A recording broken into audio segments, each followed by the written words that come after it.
आइए भक्तों, आज सुनते हैं सोमवार व्रत की कथा। तो एक बार बोलिए प्रेम से भगवान शिव की जय, माता पार्वती की जय। एक समय की बात है, किसी नगर में एक साहूकार रहता था। उसके घर में धन की कोई कमी नहीं थी, लेकिन उसकी कोई संतान नहीं थी। इस कारण वह बहुत दुखी था। पुत्र प्राप्ति के लिए वह प्रत्येक सोमवार को व्रत रखता और पूरी श्रद्धा के साथ शिव मंदिर जाकर भगवान शिव और माता पार्वती जी की पूजा करता था। उसकी भक्ति देखकर एक दिन माँ पार्वती प्रसन्न हो गई और भगवान शिव से उस साहूकार की मनोकामना पूर्ण करने का आग्रह किया। पार्वती जी की इच्छा सुनकर भगवान शिव ने कहा कि हे पार्वती, इस संसार में हर प्राणी को उसके कर्मों का फल मिलता है और जिसके भाग्य में जो हो उसे भोगना ही पड़ता है। लेकिन पार्वती जी ने साहूकार की भक्ति का मान रखने के लिए उसकी मनोकामना पूर्ण करने की इच्छा जताई। माता पार्वती के आग्रह पर शिव जी ने साहूकार को पुत्र प्राप्ति का वरदान तो दिया, लेकिन साथ ही यह भी कहा कि उसके बालक की आयु केवल 12 वर्ष होगी। माता पार्वती और भगवान शिव की बातचीत को साहूकार सुन रहा था। उसे न तो इस बात की खुशी थी और न ही दुख। वह पहले की भांति शिव जी की पूजा करता रहा। कुछ समय के बाद साहूकार के घर एक पुत्र का जन्म हुआ। वह बालक 11 वर्ष का हुआ तो उसे पढ़ने के लिए काशी भेज दिया गया। साहूकार ने पुत्र के मामा को बुलाकर उसे बहुत सारा धन दिया और कहा कि तुम इस बालक को काशी विद्या प्राप्ति के लिए ले जाओ और मार्ग में यज्ञ कराना। जहाँ भी यज्ञ कराओ वहाँ ब्राह्मणों को भोजन कराते और दक्षिणा देते हुए जाना। दोनों मामा भतीजा इसी तरह यज्ञ कराते और ब्राह्मणों को दान दक्षिणा देते काशी की ओर चल पड़े। रात में एक नगर पड़ा, जहाँ नगर के राजा की कन्या का विवाह था, लेकिन उस राजकुमार से उसका विवाह होने वाला था। वह एक आंख से कन्हा था। राजकुमार के पिता ने अपने पुत्र के कन्हा होने की बात को छुपाने के लिए एक चाल सोची। साहूकार के पुत्र को देखकर उसके मन में एक विचार आया। उसने सोचा क्यों न इस बालक को दुल्हा बनाकर राजकुमारी से विवाह करा दूं। विवाह के बाद इसको धन देकर विदा कर दूंगा और राजकुमारी को अपने घर जाऊंगा। लड़के को दूल्हे के वस्त्र पहनाकर राजकुमारी से विवाह कर दिया।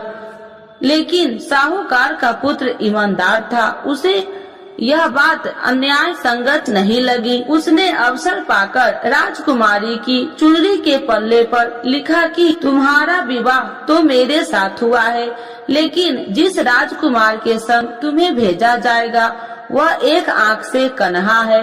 मैं तो काशी पढ़ने जा रहा हूँ। जब राजकुमारी ने चुनरी पर लिखी बातें पढ़ी तो उसने अपने माता पिता को यह बात बताई। राजा ने अपनी पुत्री को विदा नहीं किया, जिससे बारात वापस चली गई। दूसरी ओर साहूकार का लड़का और उसका मामा काशी पहुँचे और वहाँ जाकर उन्होंने यज्ञ किया। जिस दिन लड़के की आयु 12 साल की हुई उसी दिन यज्ञ रखा गया। लड़के ने अपने मामा से कहा कि मेरी तबीयत कुछ ठीक नहीं है।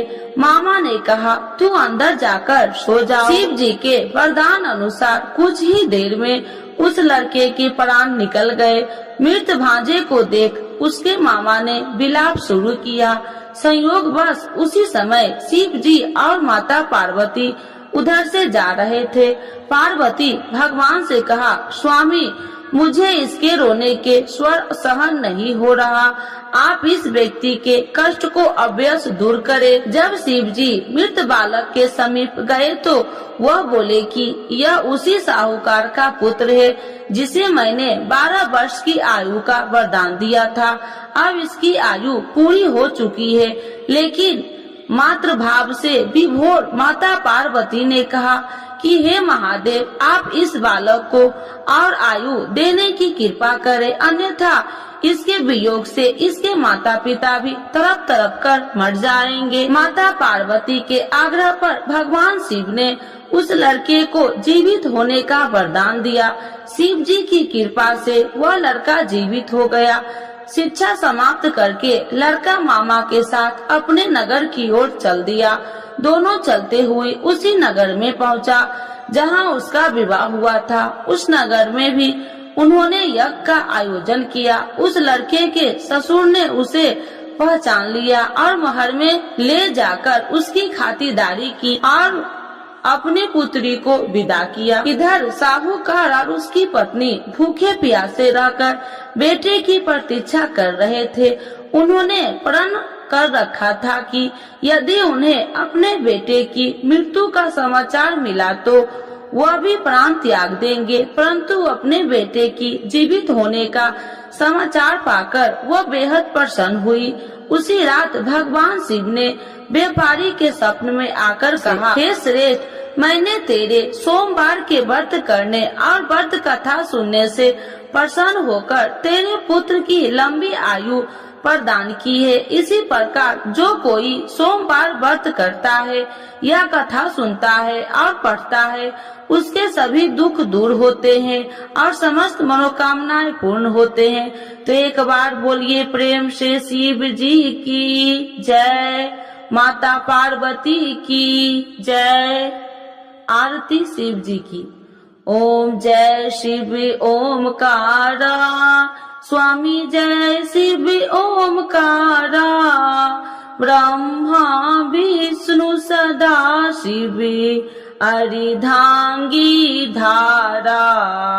ओम जय शिव ओमकारा, एकानन चतुरानन पंचानन राजे, स्वामी पंचानन राजे, हंसासन गरुड़ासन विश्वाहन साजे।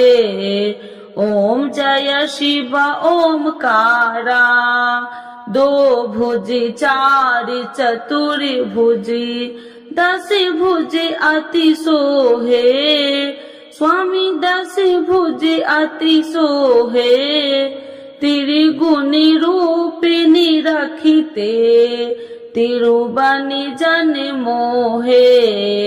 ओम जय शिव ओमकारा, अच्छी माला बनि माला, मुंडी माला धारी, स्वामी मुंडी माला धारी, त्रिपुरारी कंसारी, करी माला धारी।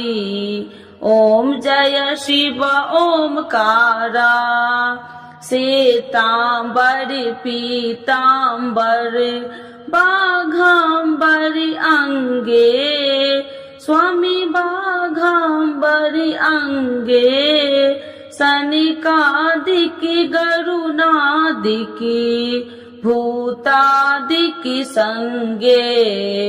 ओम जय शिव ओमकारा, करके मध्य कमंडल चक्र त्रिशूल धारी, स्वामी चक्र त्रिशूल धारी, सुखकारी दुखिहारी, जग पालनकारी। ओम जय शिव ओमकारा, ब्रह्मा विष्णु सदा शिव जानति अविवेका, स्वामी जानति अविवेका, मधु कैटभ दो मारे, सुर भयहीन करे। ओम जय शिव ओमकारा, लक्ष्मी व सावित्री पार्वती संगा, स्वामी पार्वती संगा, पार्वती अर्धंगी, शिव लहरी गंगा। ओम जय शिव ओमकारा। पार्वती सोहे पार्वती शंकर कैलासा। स्वामी शंकर कैलासा। भांग धतूर का भोजन भस्मी में बसा। ओम जय शिव ओमकारा। जटा में गंगा बहती है गले मुंडन माला। स्वामी गले मुंडन माला। शेष नाग लिपटावती ओढ़त मृग छाला। ओम जय शिव ओमकारा। काशी में विराजे विश्वनाथी नंदी ब्रह्मचारी। स्वामी नंदी ब्रह्मचारी। नित्य उठी दर्शन पावती महिमा अति भारी। ओम जय शिव ओमकारा। त्रिगुण स्वामी जी की आरती जो कोई नर गावे। स्वामी जो कोई नर गावे। कहत शिवानंद स्वामी मन वांछित फल पावे। ओम जय शिव ओमकारा। प्रभु हर शिव ओमकारा। शिव जी की जय। माता पार्वती की जय।